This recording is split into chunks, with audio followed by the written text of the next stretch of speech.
Hey there! Ready to get your Med account all set up? In this quick guide, we'll walk you through it step by step.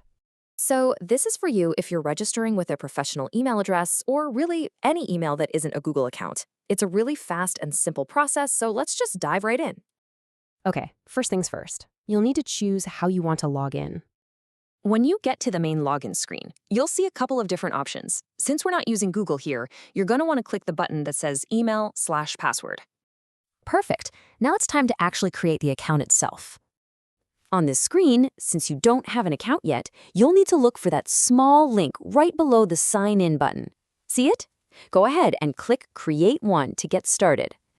You're almost there, I promise. It's just 3 quick things on this screen. First, go ahead and enter your professional email. Second, create a nice, secure password for yourself. And finally, just hit that blue Create Account button. And just like that, your registration is complete. There's only one final step. And that is it. You're all done.